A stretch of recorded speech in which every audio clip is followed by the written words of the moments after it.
অভিমন্যুবাবুর মন জিতে নিতেই অনুশ্রী আর ঈশানের বিয়ে ঠিক করল কুসুম। সম্পূর্ণ জানতে হলে দেখতে থাকো। গল্পের শুরুতেই দেখা যায় যে অভিমন্যুবাবুর মেয়ে অনুশ্রী, কিন্তু সেটা এখনো পর্যন্ত ইন্দ্রাণী গাঙ্গুলি বা তার বাড়ির লোকজনেরা কেউই জানে না। আর এদিকে দেবলীনা ইচ্ছে করে ঈশানকে আর কুসুমকে অপমান করতে শুরু করে। কুসুমকে বলে ফ্রুট জুসের থালাটা নিয়েই সে যেন হাঁটাহাঁটি করতে শুরু করে। আর এটা শোনার পরেই কুসুম বলে, কি বলছেন কি ম্যাডাম, এই থালাটা নিয়ে আমি কোনোভাবেই হাঁটতে পারবো না। কিন্তু দেবলীনা বলে, তুমি হাঁটতে পারবে না মানে? তোমাকে হাঁটতেই হবে। এরপর দূর থেকে অর্থাৎ আড়াল থেকে সব কিছু দেখতে পায় আয়ুষ আর বুঝতে পারে ভাইয়ের ওপরে কুসুমের ওপরে ঠিক কতটা খারাপ কাজ করছে দেবলীনা।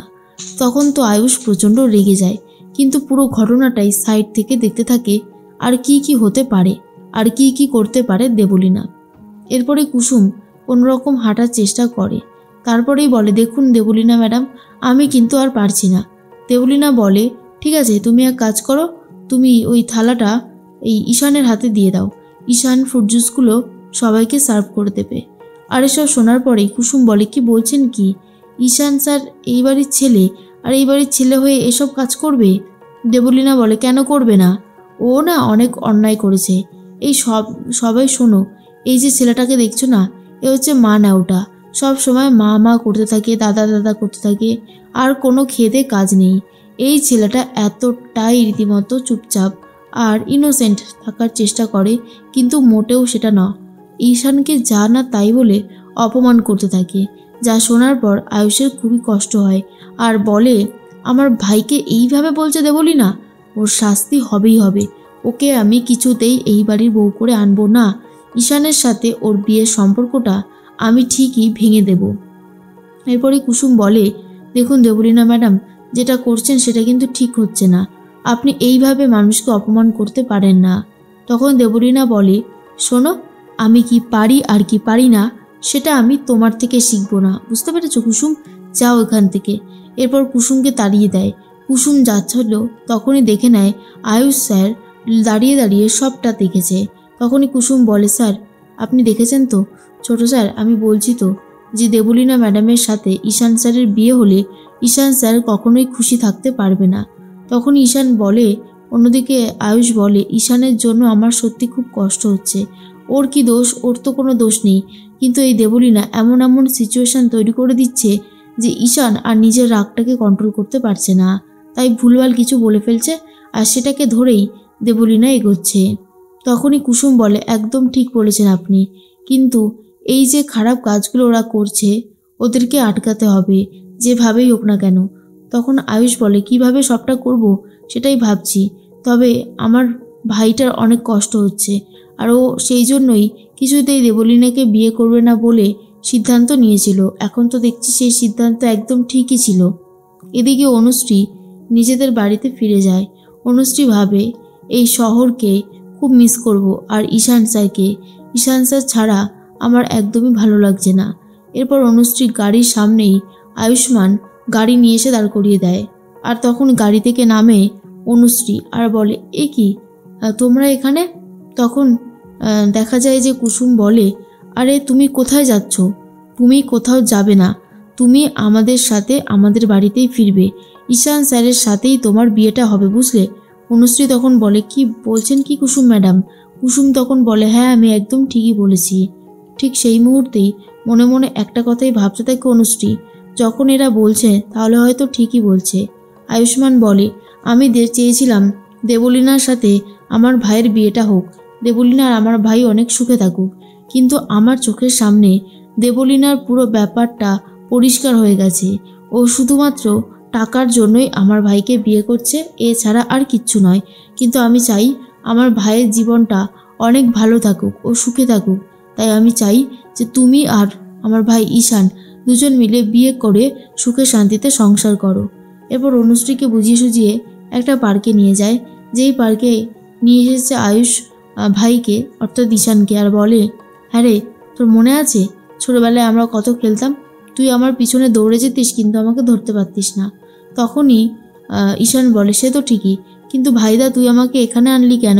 আমি তো এটাই বুঝতে পারলাম না। এরপরে ভাইদা বলে, দেখ আমি তোকে একটা কথা বলতে চাই। আমি জানি যে তুই যেটা করেছিস সেটা একদম ঠিক করেছিস। তোর জায়গায় থাকলে আমিও হয়তো দেবলীনাকে বিয়ে করার সিদ্ধান্ত নিতাম না, এটা ঠিক কথা। কিন্তু সারা জীবন আইবুড়ো থেকে তো লাভ নেই। তোর জন্য আমি একটা ভালো মেয়ে দেখেছি। ঈশান তখন বলে, কি বলছিস কি ভাইদা? ভাইদা আয়ুষ তখন বলে, হ্যাঁ আমি একদম ঠিক কথাই বলেছি। এই দেখ সেই মেয়ে। অনুশ্রীকে দেখার পরে জড়িয়ে ধরে আর বলে, অনুশ্রী তুমি এসেছো? আমি যে কি খুশি হয়েছি তোমাকে বলে বোঝাতে পারবো না।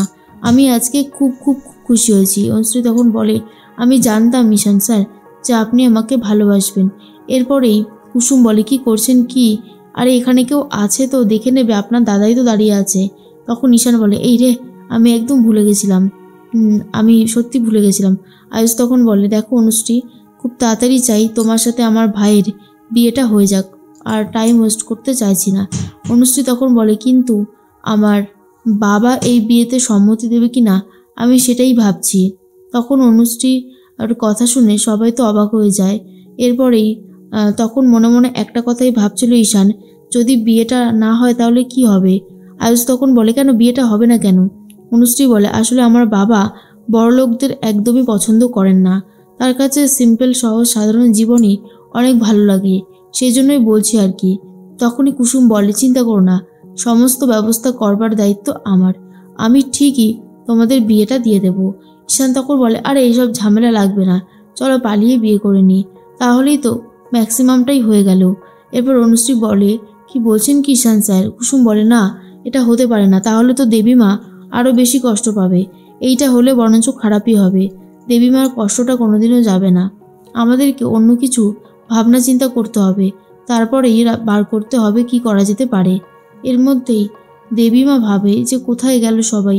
আসলে কুসুম, তারপর আয়ুষ আর ঈশান সবাই মিলে যে অনুশ্রীর সাথে দেখা করতে এসেছে সেটা জানে না। অন্যদিকে দেখা যায় অনুশ্রীর বাবা, অভিমন্যুবাবু খুব ক্ষমতাবান একজন মানুষ আর খুব ভালো মানুষ, যার কথায় গ্রামে সব কিছু হয়। এরপর একজন প্রমোটার চাষিদের জমিগুলো নিয়ে সেখানে ফ্ল্যাট বানাতে চায়। তখন চাষিরা বলে, আমরা এসব জানি না, অভিমন্যুবাবুর কথা না শুনে আমরা কিছু করব না। এরপর অভিমন্যুবাবু আসে, আর তিনি হলো গ্রামের মোড়ল। তাকে সবাই খুব ভালোবাসে, শ্রদ্ধা করে। সে তখন বলে, আমাদের গ্রামের জমি আমরা বিক্রি করব না, তোমরা যতই ফ্ল্যাট দাও না কেন।